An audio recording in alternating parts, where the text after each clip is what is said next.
Welcome back.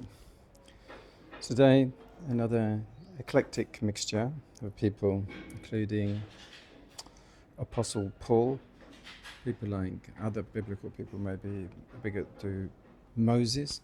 How would it be when Moses met the Buddha? So these comparisons of views give us interesting insights both into the Buddha's thoughts and intentions and attitudes, and other people's as well. We learn a bit about the Bible and biblical views, and then we can do comparison, and it shows us many things. So this will be the 15th list we're doing.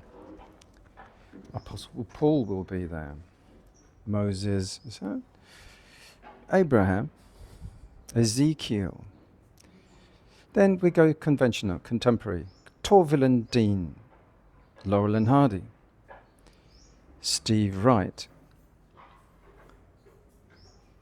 And you see Andrew Cunanan, Charles Manson, a couple of killers, Abraham Lincoln, Andy Warhol, Buckminster Fuller, Michael Faraday,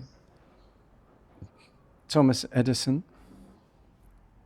Nicholas Copernicus, Galileo Galilei, then the NASA organization, collective group going to him, and Mao Zedong. So let's start with the Apostle Paul, the zealous preacher versus the teacher of the middle way. And a contrast in approach. Apostle Paul transformed from anti-Christian to Christianity's most ardent missionary. He declared, "I have been crucified with Christ, and I am no longer alive, but Christ lives in me." Galatians 2:20. Paul's fiery condition rested on faith and divine grace. The Buddha, by contrast, taught a path of self-reliance through direct insight. You are your own refuge. Who else could be your refuge? Paul demanded faith in an external savior. The Buddha guided beings to liberate themselves through the middle way. Quirk and zeal, Paul's letters brim with intensity and urgency, often couched in opposites. Sin and salvation, flesh and spirit, life and death. He thundered, "The wages of sin is death, but the gift of God is eternal life." Romans 6:23. The Buddha, in contrast, avoided extremes of condemnation or promise, instead offering the Eightfold Path as a pragmatic path of freedom. Avoid extremes, walk the middle way, and peace will follow. Imagine Paul preaching to the Buddha. His words are alight with passion. The Buddha might calmly reply, "Why preach of death? Look deeply, and you will see. Life and death are both empty of self." Attachment to conversion. Paul's mission was to bring others to his truth, writing, "Woe to me if I do not preach the gospel." 1 Corinthians 9:16. The Buddha, while also sharing his teachings, refused to force belief, saying in the Kalama Sutta, "Do not accept things merely because it is preached. Know it for yourself." Paul's urgency rose from faith in salvation. The Buddha's rose from direct realization of liberation. A sutta twist. The Buddha might have offered Paul the Ariya Pariyasana Sutta, The Noble Search, where he describes abandoning unwholesome teachings to find truth for himself. Seeking truth, I left all dharmas behind. Liberation does not come from another, but from knowing the mind as it is. Paul, unwavering in his faith, might respond, but I live by grace, not works. The Buddha, serene, might reply, grace is impermanent. Look beyond it, and you will find the unshakable. This version captures Paul's fervent conviction and contrasts it with the Buddha's focus on personal realization and the middle way.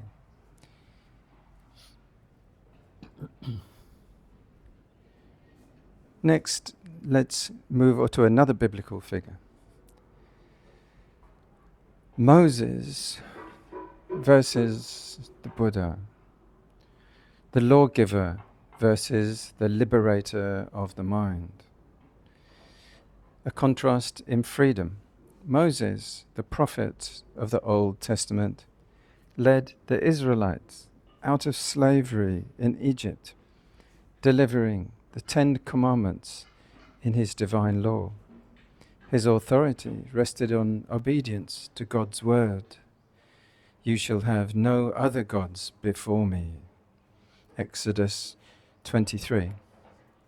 The Buddha, however, offered no laws or commandments, instead teaching one is not purified by vows or rules, but by understanding. Moses sought to free his people from external oppression. The Buddha sought to free all beings from the internal bondage of craving and delusion. Divine encounter. Moses' pivotal moment occurred on the Mount Sinai, where he encountered God in the burning bush. Fire, symbolic of divine presence and power. The Buddha, too, experienced a burning, not as a sign of God, but of a metaphor for suffering. In the Adita Pariyaya Sutta, the fire sermon, he declared, all is burning, burning with the fires of lust, hatred, and delusion. Moses embraced divine fire as a call to action. The Buddha extinguished the fires within, attaining cool, unshakable peace, nibbana, attachment to loss versus insight. Moses' role as lawgiver gave structure and morality to a wandering people, with rules to govern every aspect of life. Yet the Buddha warned against attachment even to moral precepts, teaching, virtue is the raft, not the shore. Use it to cross over, but do not carry it once you are free. Moses saw it as the law as the path to righteousness. Buddha only as guides which must eventually give way to wisdom. Such a twist. The Buddha might have offered Moses the simile of the snake, a la Gadupama Sutta. Grasp the teachings as a tool, not as an identity. Even laws, if clung to wrongly, can bring harm. Moses, firm in his role as divine messenger, might reply, without laws, how do people know the way? The Buddha, ever patient, would answer, the way is found in seeing clearly, not clinging to what is written.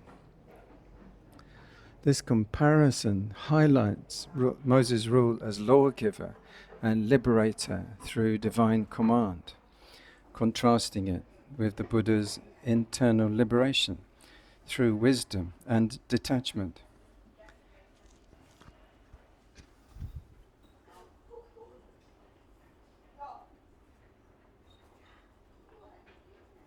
Next, another biblical one.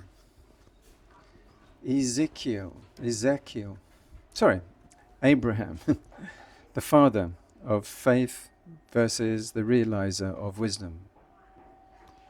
In contrast, in faith, Abraham, revered as the father of monotheistic faiths, exemplified unwavering trust in God's command. When ordered to sacrifice his son, Isaac, Abraham obeyed without question. His faith captured in the line, God will provide. Genesis 22:8. The Buddha, however, taught a path of inquiry rather than unquestioning faith. Do not accept things simply because it is tradition or authority. See for yourself what leads to suffering and what ends it. Abraham trusted in God's will. The Buddha trusted in the clarity of direct experience. Quirk and surrender. Abraham's story revolves around surrender, surrendering attachment to his homeland, comfort, and even his son, trusting in divine providence. The Buddha, too, surrendered everything: family, palace life, and self-identity, but not to an external power. Instead, he let go of craving, the source of suffering. Craving binds us. Letting go sets us free. Where Abraham surrendered to God, the Buddha surrendered through insight, arriving at liberation. Attachment to promises. Abraham's covenant with God was based on divine promises, land, descendants, and blessing. Faith for Abraham was trusting in something unseen but promised. The Buddha offered no promises of divine rewards, teaching instead the immediacy of liberation. There is no need for promises when truth is here and now. See impermanence, and you will find peace beyond all conditions. And the Sutta twist. The Buddha might have shared the Kalama Sutta, where blind faith is questioned. Do not believe out of reverence alone. Test the truths and know it directly. Abraham, steadfast in his faith, might respond that faith is my test. The Buddha, smiling, might gently reply, and when faith fades, will you still see clearly? Here, we've contrasted Abraham's faith-driven surrender and trust in divine promises with the Buddha's path of questioning and insight.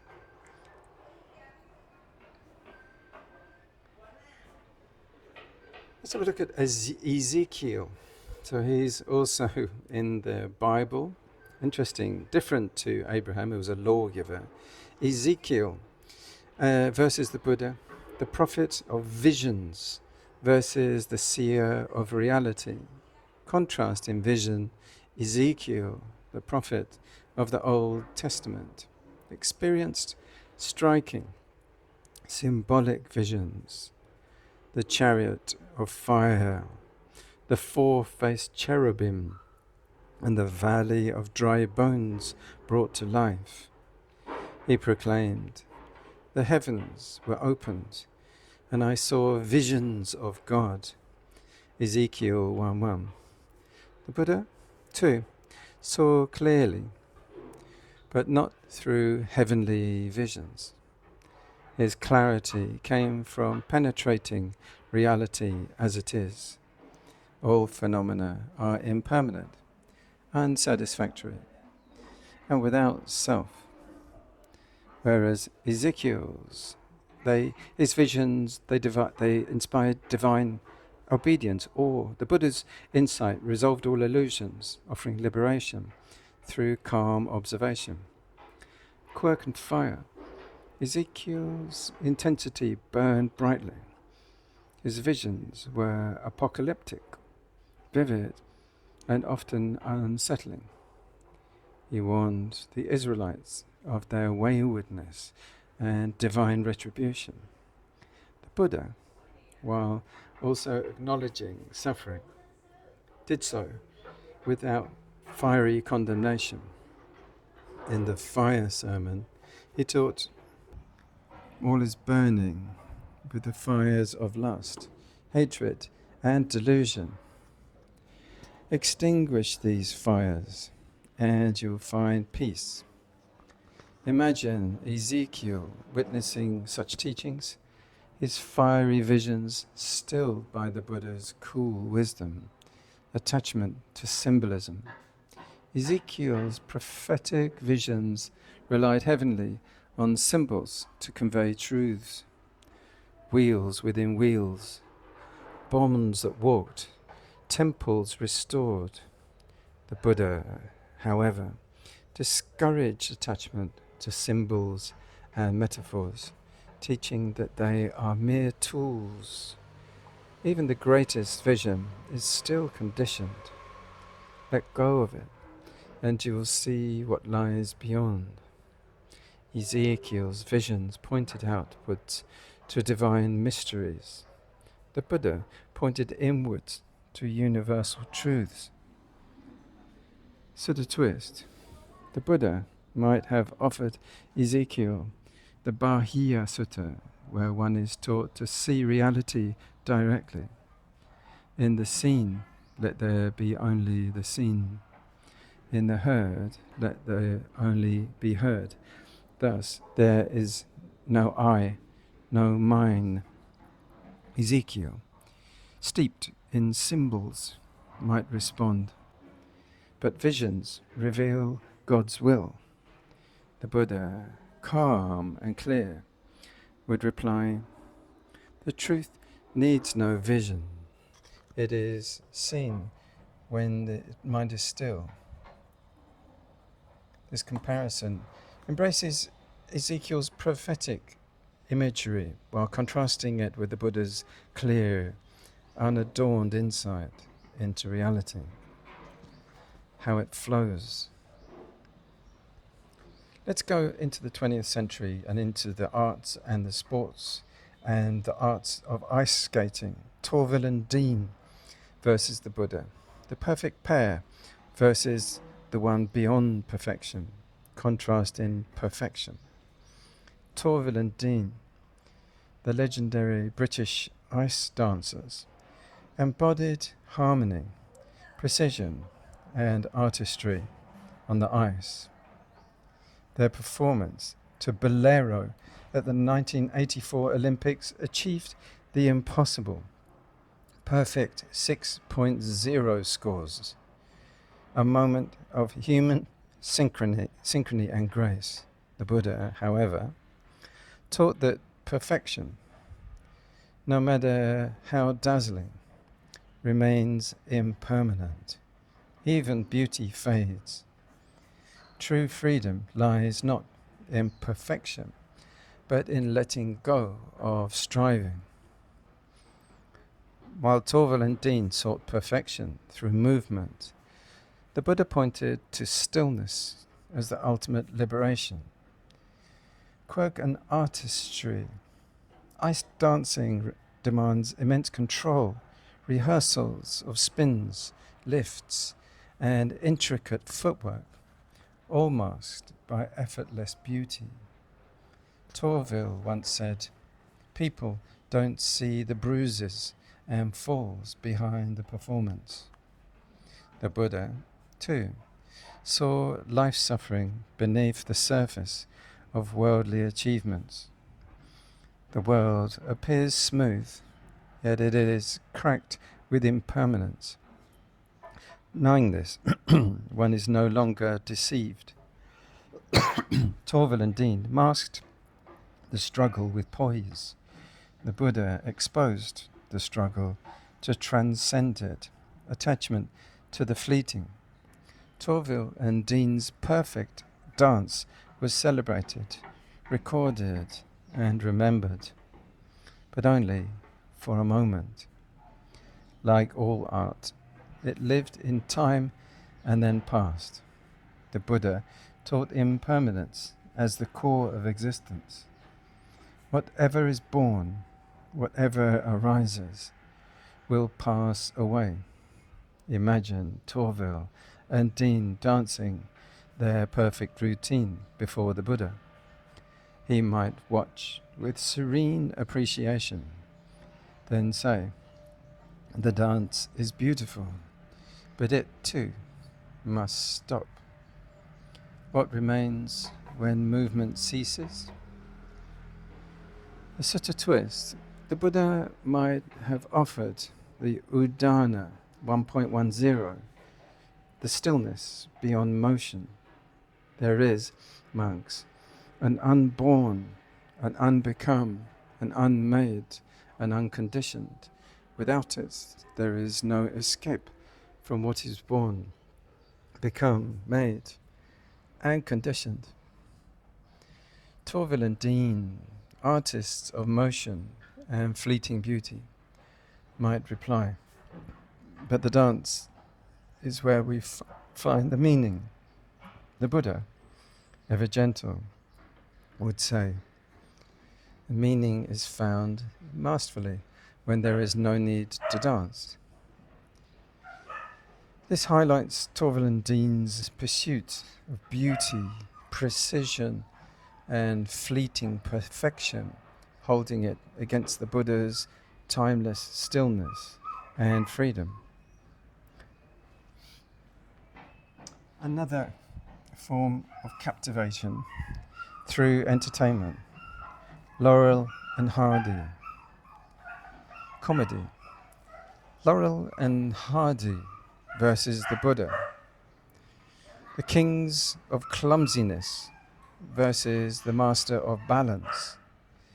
Contrast in comedy and wisdom. Laurel and Hardy, the iconic comic duo, made the world laugh with their bumbling antics, endless mishaps, and exaggerated frustrations.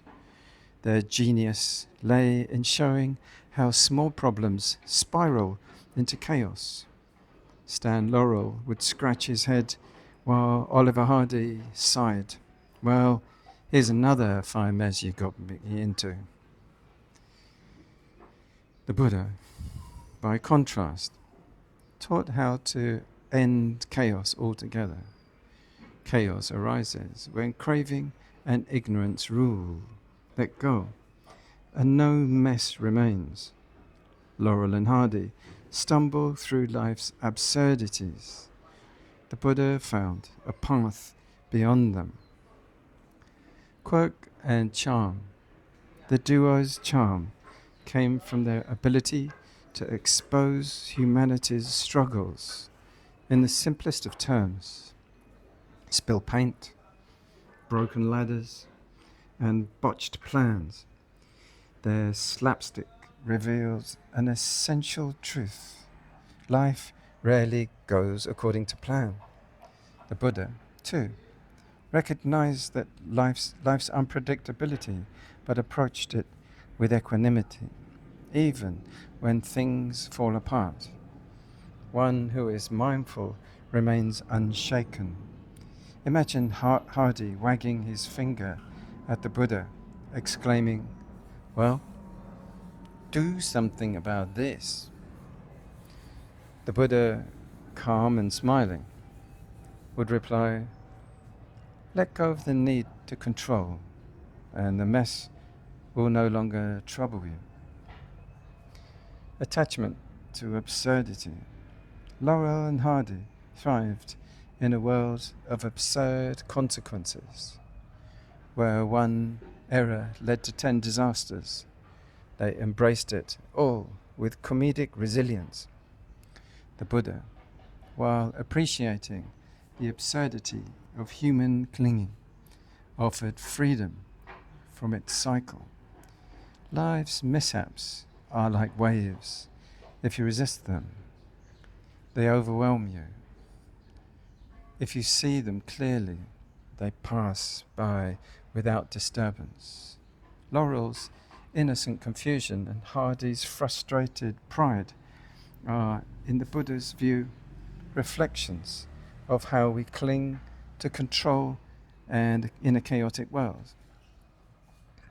With suttas, the Buddha might have offered Laurel and Hardy the parable of the log, Samyutta Nikaya 35.241, where a log floats calmly down the river. If it avoids clinging to banks, whirlpools, and snags, it will reach the ocean. So too, the mind that lets go will find liberation. Hardy, exasperated, might reply, but the log will hit something if he were guiding it. The Buddha, amused, might say, then let the river guide itself. This version captures Laurel and Hardy's chaotic charm and contrasts it with the Buddha's serenity and clarity while weaving in their quirks and timeless appeal. Another, a comedian, more modern comedian, surreal, and known, well loved by many, Steve Wright. Steve Wright versus the Buddha, the king of deadpan versus the teacher of direct seeing, contrast in delivery. Steve Wright, the master of deadpan comedy, bends reality with surreal observations delivered in monotone. He says things like, I have a map of the United States, actual size. It says 1 mile equals 1 mile. His humour lies in exposing the absurdity of the ordinary, inviting us to question the way we see reality. The Buddha, too, challenged conventional perceptions, not for laughter, but for liberation. What you see as real is illusion. Look deeply, and you will see beyond appearances. Wright twists reality for comic effect. The Buddha untwists it to reveal truth. Quirk and detachment. Wright's comedy thrives on emotional distance. His nonchalance makes even the absurd sound normal. Last night, I stayed up late playing poker with tarot cards. I got a full house, and 4 people died.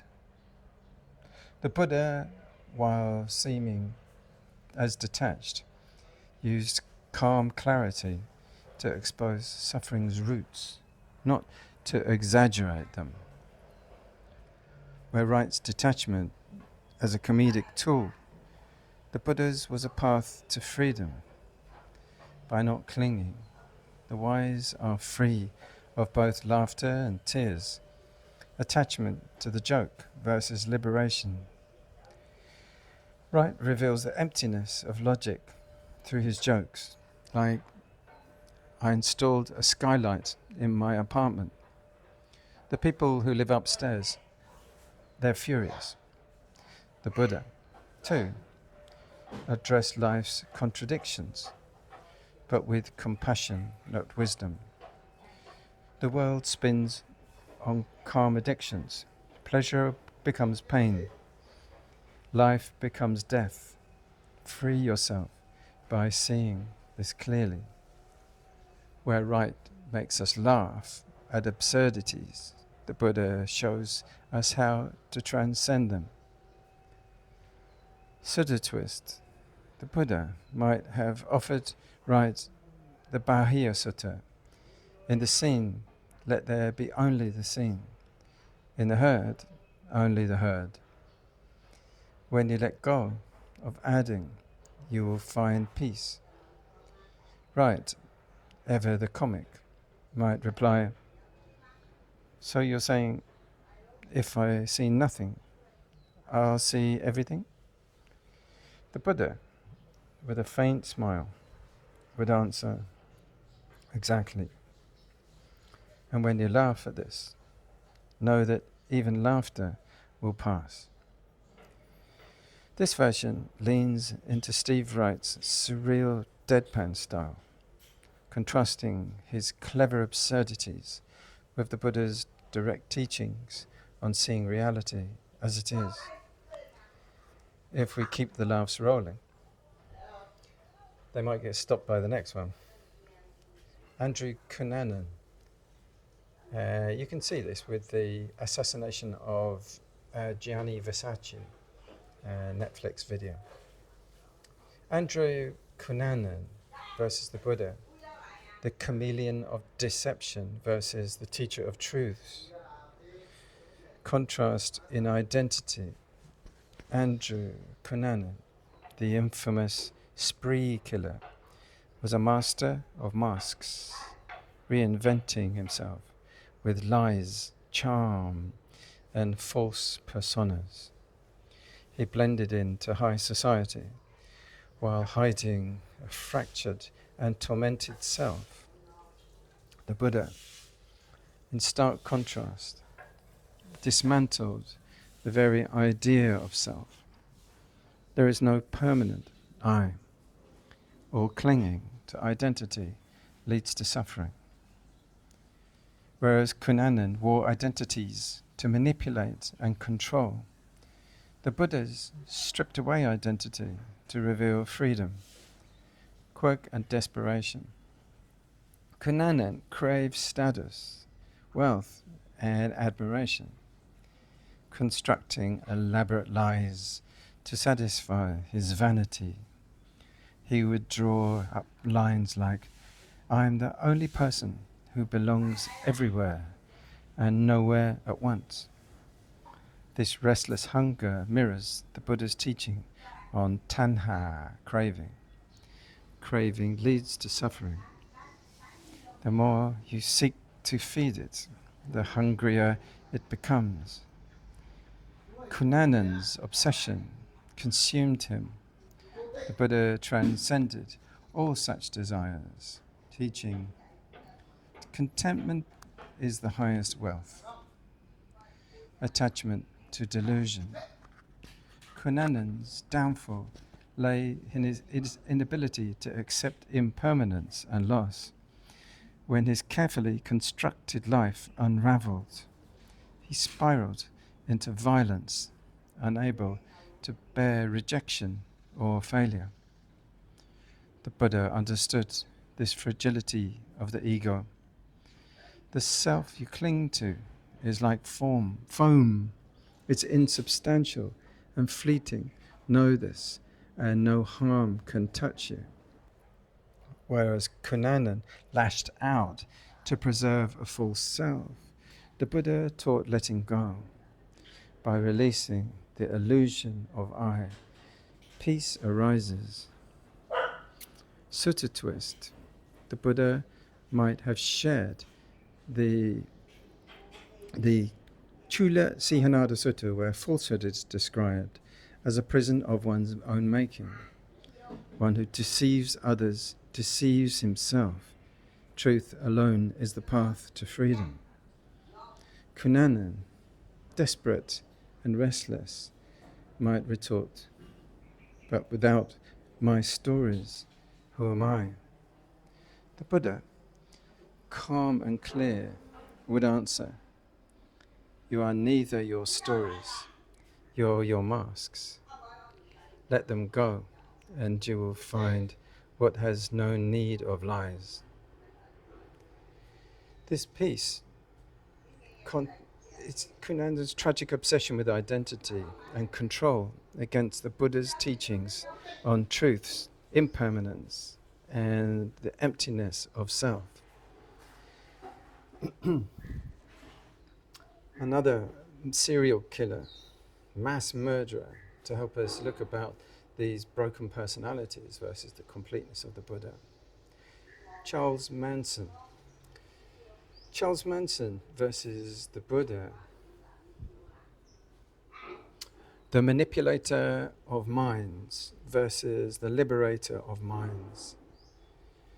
In contrast, in leadership, Charles Manson, the notorious cult leader, drew followers through charismatic manipulation, turning their vulnerabilities into weapons. He declared, "You can do anything if you let yourself go."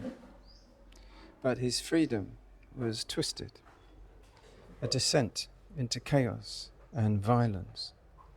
The Buddha, also a leader of people, offered true freedom, born of wisdom and compassion. Let go of craving, and you will let harm neither yourself or others. Where Manson imprisoned minds in illusion, the Buddha freed them from all clinging. Quirk and distortion. Manson famously warped ideas, twisting Beatles lyrics into apocalyptic prophecies and feeding his followers a diet of paranoia and ego. I am everything, man. I am the world. I am the universe. The Buddha, in contrast, taught humility and the emptiness of self.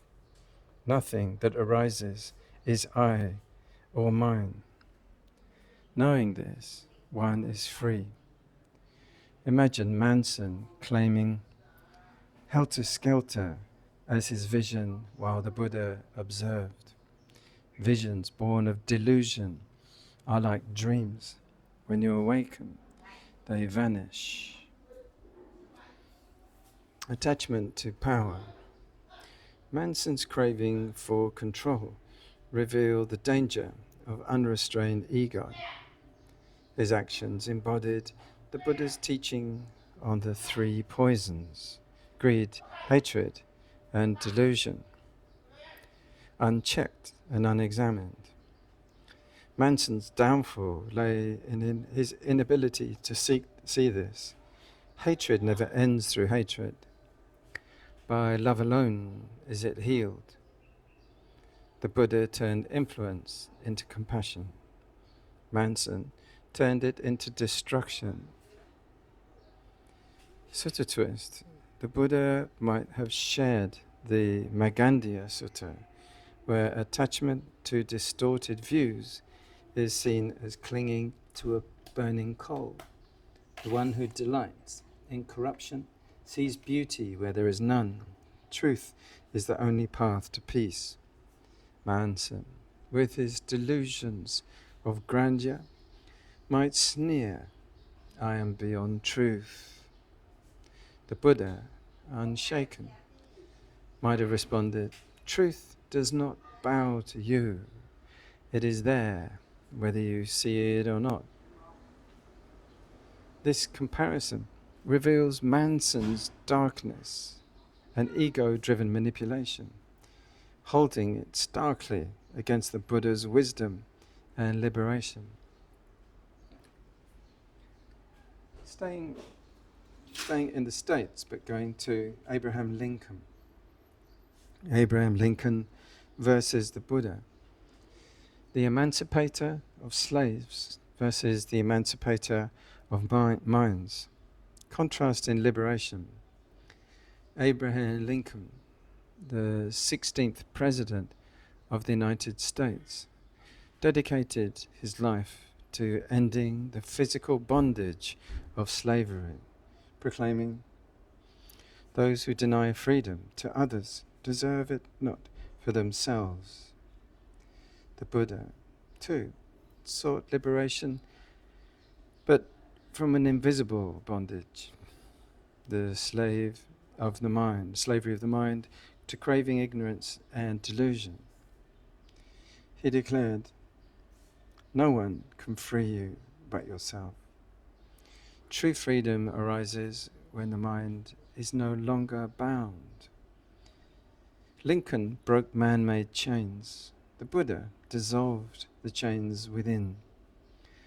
Quirk and humility. Lincoln's wisdom came wrapped in humility and wit. He once said, "I walk slowly, but I never walk backwards." This echoes the Buddha's teaching on steady progress. Drop by drop, the water jar is filled. The wise person, little by little, frees the mind. Both leaders embraced patience and perseverance. Imagine Lincoln meeting Lincoln under the Bodhi tree, tipping his hat and saying, "We're all just trying to move forward." The Buddha might smile and reply, "Yes, but forward to what?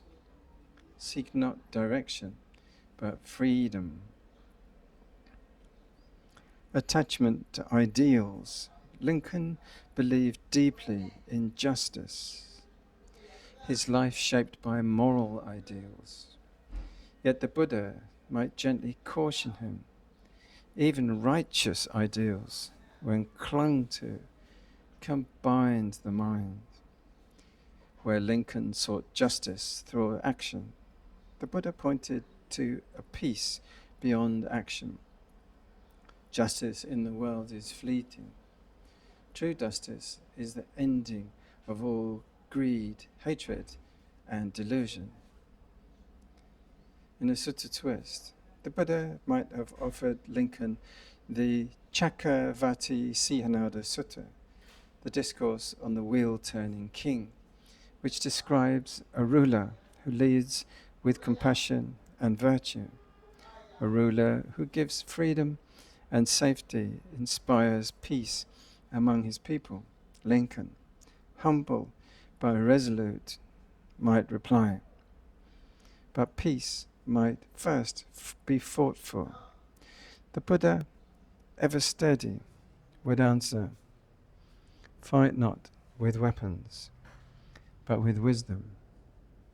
Only wisdom conquers the causes of suffering." This comparison highlights Lincoln's moral resolve in leadership, contrasting his fight for external justice with the Buddha's timeless path to inner emancipation. How it resonates. Moving into the arts, we can take a look at Andy Warhol. Andy Warhol versus the Buddha, the prophet of fame versus the teacher of impermanence, contrast in perception. Andy Warhol, the iconic artist of pop art, turned the mundane into the extraordinary. Campbell soup cans, Marilyn Monroe, dollar bills, proclaiming, "Everything has its beauty, but not everyone sees it." Warhol elevates samsara itself, consumerism, fame, and mass production, into art. The Buddha, however, recognized the hollowness of such obsessions, teaching all that arises is impermanent, unsatisfactory, and empty of self. Warhol celebrated appearances. The Buddha revealed their fragility, quirk, and detachment. Warhol was paradoxical, fascinated by fame yet emotionally detached. He quipped, "In the future, everyone will be world famous for 15 minutes. This observation, sharp and prophetic, aligns strangely with the Buddha's teaching on impermanence. Anicca, fame, like a flame, burns briefly and then is gone. Where Warhol turned fleeting moments into art, the Buddha turned awareness into fleetingness, into freedom. Attachment to the superficial. Warhol famously avoided depth. I like boring things. I like things to be exactly the same, over and over again. The Buddha, too, observed repetition, the endless cycle of birth and death, samsara, but offered a way out. The wheel turns endlessly. The wise step off and find peace. Imagine Warhol showing the Buddha his studio of repeated prints. The Buddha, observing with calm curiosity, might say, "Do you see? Each print fades in time. Find what does not fade." Sutta twist. The Buddha might have offered Warhol the Dhammapada, verse 290. If by giving up a lesser happiness one may see a greater one, let the wise relinquish the lesser to gain the greater. Warhol, paintbrush in hand, might reply, "But what's wrong with enjoying the little things?" The Buddha, ever clear, might answer, "There is nothing wrong except believing that you will last." Here, Warhol's obsession with the fleeting and superficial meets the Buddha's unshakable insight into impermanence and emptiness.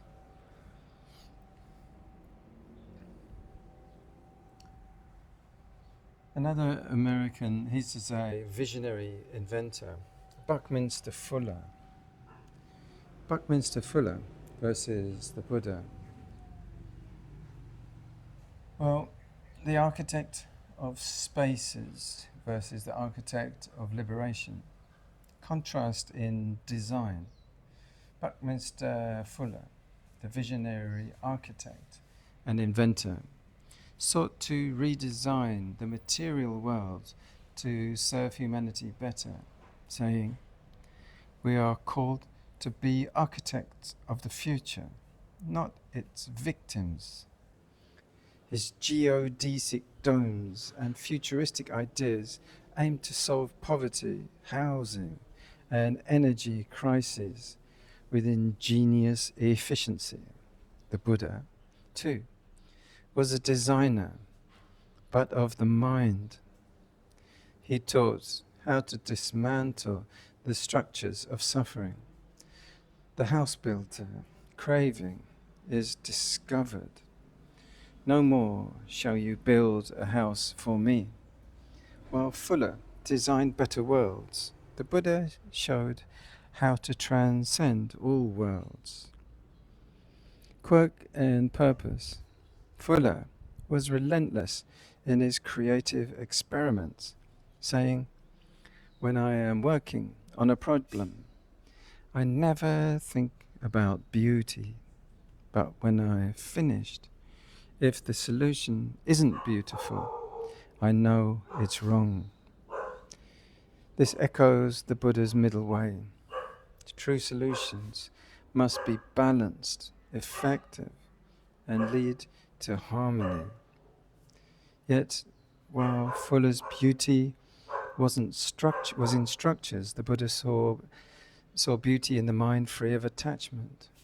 Nothing external creates peace. Build a mind unshaken, and you have built beauty beyond compare.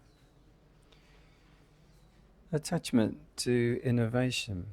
Fuller believes humanity could solve its crises through innovation, declaring, "You never change things by fighting the existing reality, but to change something, build a new model." The Buddha might agree, but offer deeper truths. No external model will free us. Build a model for the mind, one that ends craving and suffering will cease. Imagine Fuller showing the Buddha a shimmering geodesic dome, explaining its efficiency. The Buddha, observing, might reply, beautiful, yet still impermanent. True stability lies in what cannot collapse. Such a twist, the Buddha might have offered Fuller a parable of the raft, Alagadupama Sutta. A raft is built to cross the river, not to be clung to. Build tools, but do not mistake them for freedom.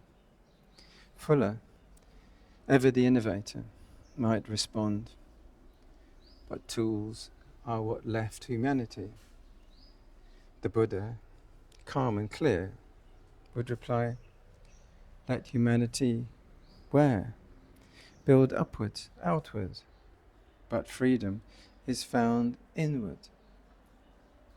This version draws on Fuller's ingenious practicality and futurist ambitions, contrasting his external architecture with the Buddha's internal path to liberation.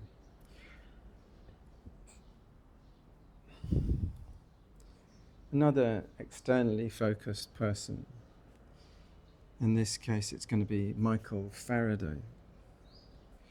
Michael Faraday versus the Buddha. The scientist of invisible forces versus the seer of the mind's subtle truth. Contrast in discovery. Michael Faraday, the father of electromagnetism, revealed the invisible forces that shape our physical world. He marveled at nature's mysteries, saying, nothing is too wonderful to be true, if it be consistent with the laws of nature. The Buddha, too, explored invisible forces, but those within, the subtle workings of craving, ignorance, and impermanence. He declared, the mind, well directed, is more powerful than any force. Faraday illuminated the laws of physics. The Buddha uncovered the laws of the mind. Quirk and humility. Despite his profound discoveries, Faraday maintained a humble, almost ascetic simplicity. When asked about fame, he remarked, I am no poet, but if you think for yourselves as I do, it will all be as clear as day. The Buddha shared this humility, rejecting fame and credit for his teachings. I only point the way. You must see the truth for yourself. Imagine Faraday showing the Buddha a magnetic field, marveling at its precision. The Buddha might nod and say, as with magnetism, so with craving, unseen, yet it binds the world. Attachment to inquiry. Faraday's relentless curiosity drove him to unravel natural laws. Yet the Buddha might have questioned the limits of such pursuits. Even the forces of nature are impermanent. Knowing them brings wonder, but not freedom. Faraday focused on the external, revealed what is. The Buddha focused inward, asked, what remains when all forces cease? Faraday's discoveries were measured in laboratories, the Buddha's in the silent clarity of meditation. Sutta twist. The Buddha might have shared the Samyutta Nikaya's simile of the wind. The wind blows where it wills, unseen yet felt. So too craving binds beings invisibly. Knowing its source, one is free. Faraday, captivated, might reply, but surely understanding the invisible brings power. The Buddha, serene as ever, would respond, power fades. Understanding the mind brings liberation. This version highlights Faraday's groundbreaking work with invisible physical forces, while contrasting it with the Buddha's insight into the unseen forces of the mind, how it flows. Illumination. Thomas Edison. Thomas Edison versus the Buddha. The inventor of light versus the realizer of inner light. Contrast in illumination. Thomas Edison, the relentless inventor, brought light to the world with the electric bulb, famously declaring, "Genius is 1% inspiration, 99% perspiration." His innovation illuminated cities, extending human activity into the night. The Buddha, however, taught of a light that shines inward, dispelling ignorance and suffering. The mind, when freed of craving, shines with the brilliance of 1,000 suns. Edison lit the world outside. The Buddha lit the path to the world within. Quirk and drive. Edison was tireless, credited with over 1,000 inventions. His laboratory became a symbol of persistence, embodied in his words, "I have not failed. I have just found 10,000 ways that won't work."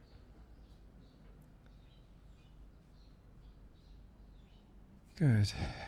So that was Thomas Edison. Let's leave it there. Let's get one quote, which is the Dhammapada, verse 146. Because the Buddha may have said about that, persevering, exploring countless paths of austerity before realizing the middle way. Neither indulgence nor self-modification leads to truth. Balance alone reveals the way. Where Edison's failures led to invention, the Buddha's trials led to liberation. Attachment to progress. Edison believed in the power of innovation to improve humanity's life. Yet the Buddha might gently caution, innovation can ease discomfort, but it cannot end suffering. Suffering arises from craving. No invention will undo this. Imagine Edison proudly showing the Buddha his glowing bulb, exclaiming, "This will conquer darkness." The Buddha, calm and smiling, might reply, "Darkness of the world is nothing compared to darkness of an untrained mind." Sutta twist. The Buddha might have offered Edison the Dhammapada, verse 146. Why this laughter?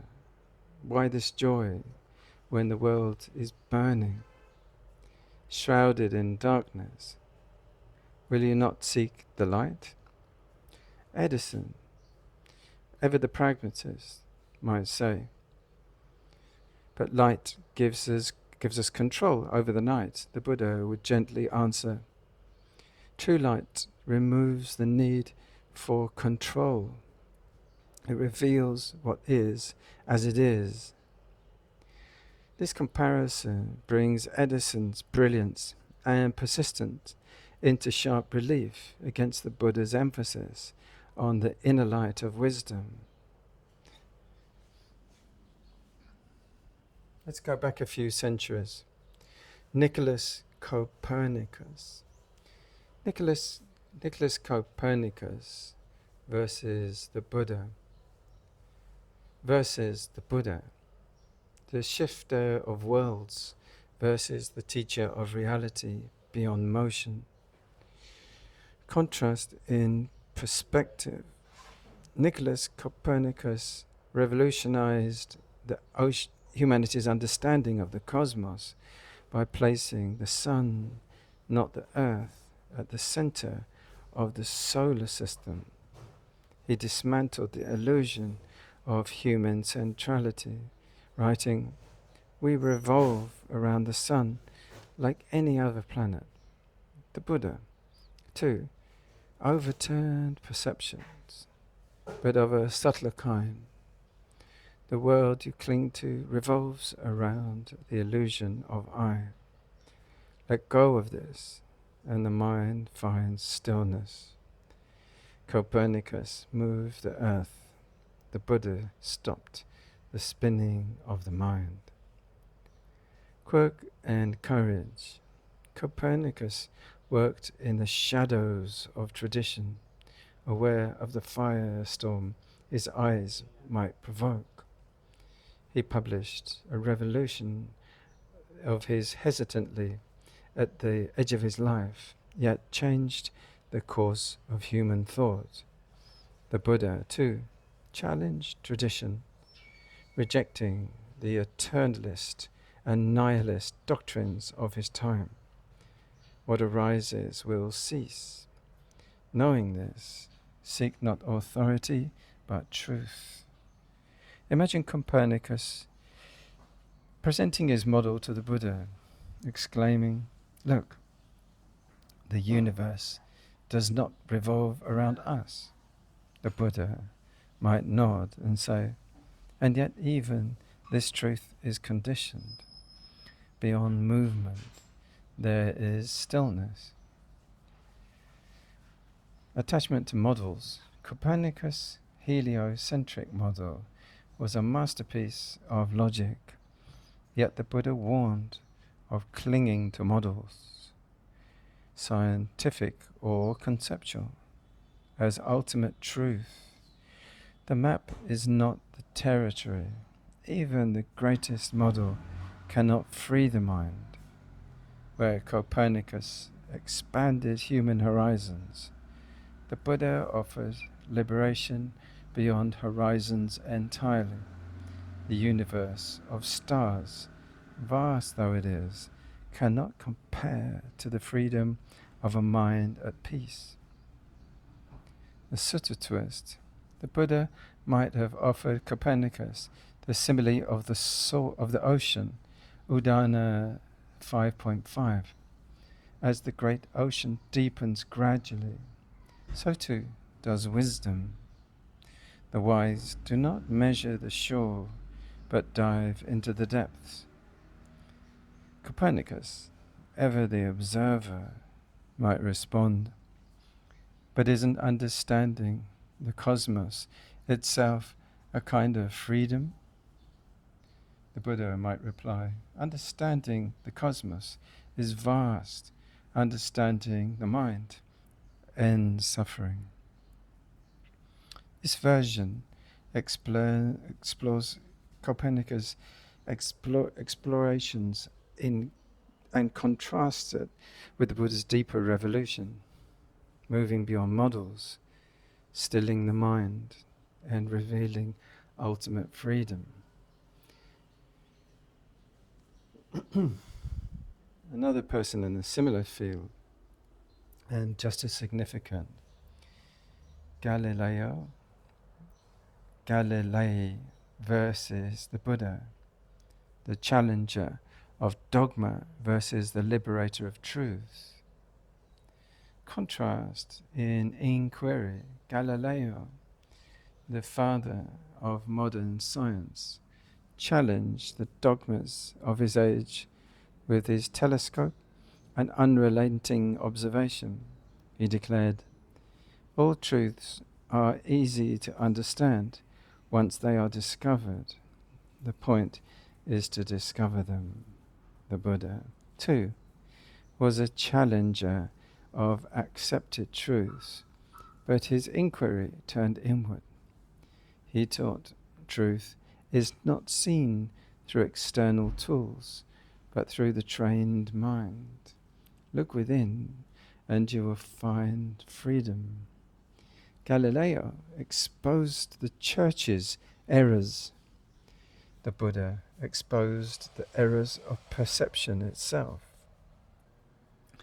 Quirk and defiance, Galileo faced persecution for proving that the earth revolved around the sun, famously muttering, "È per si muove," and yet it moves after being forced to recant.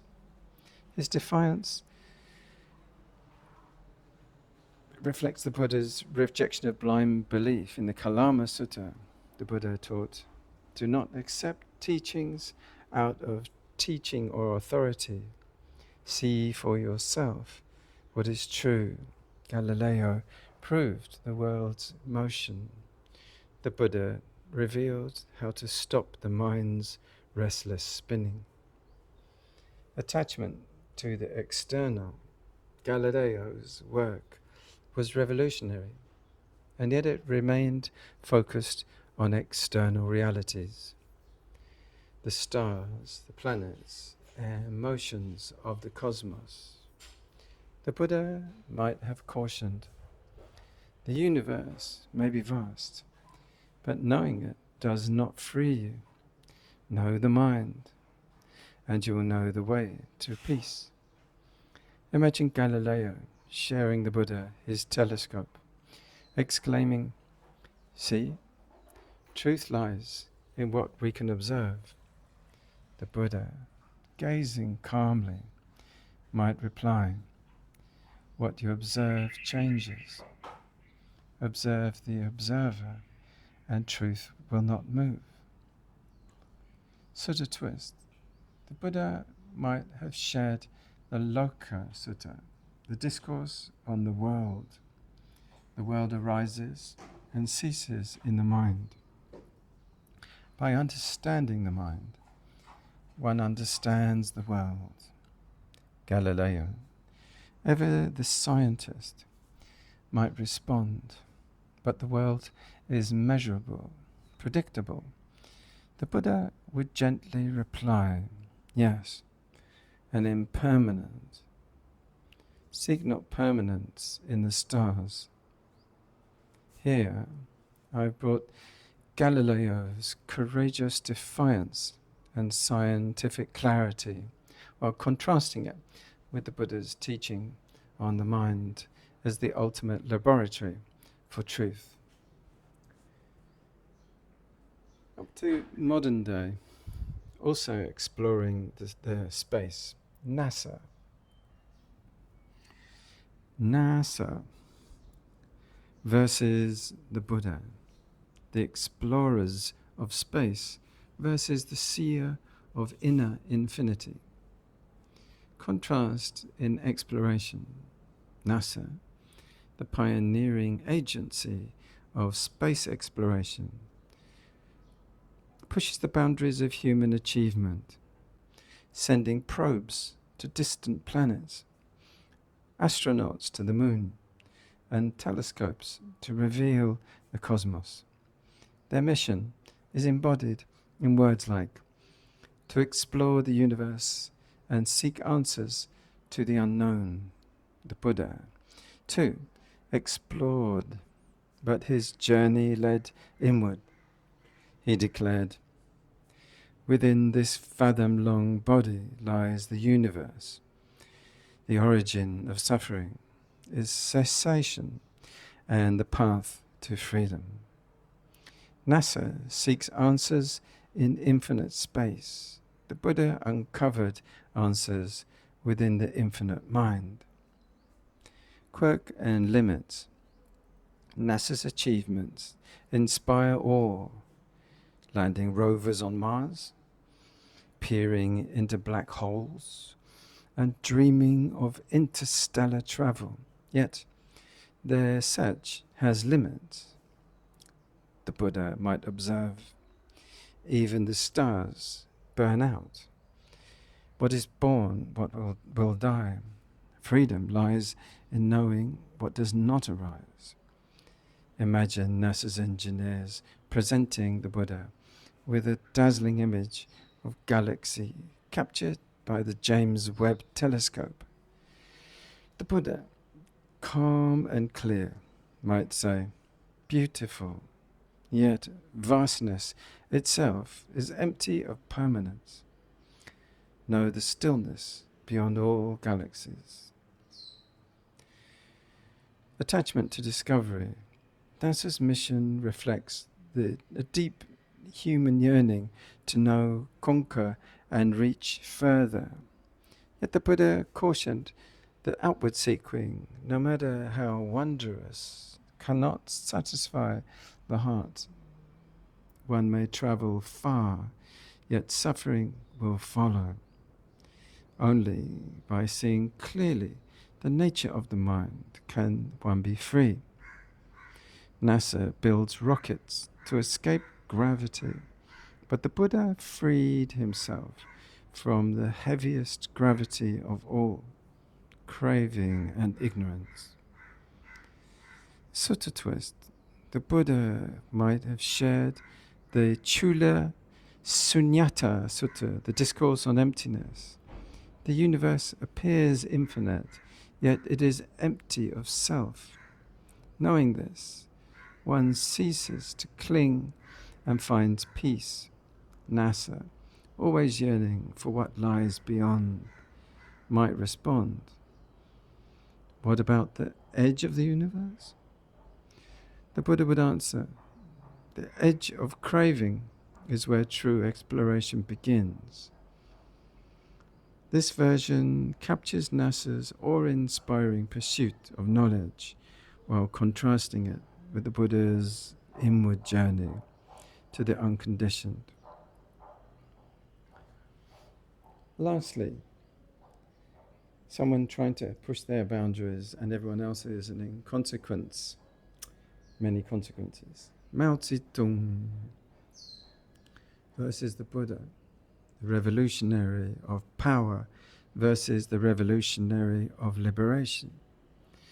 Contrast in revolution. Mao Zedong, leader of China's communist revolution, sought to transform society by overthrowing tradition and redistributing power.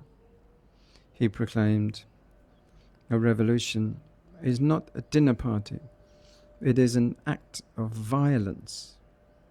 His vision was rooted in external change, structures, systems, and the redistribution of control. The Buddha, by contrast, led an internal revolution. He taught, greater than conquering others is conquering oneself. No external battle can bring lasting peace. Mao sought to tear down. The Buddha sought to let go.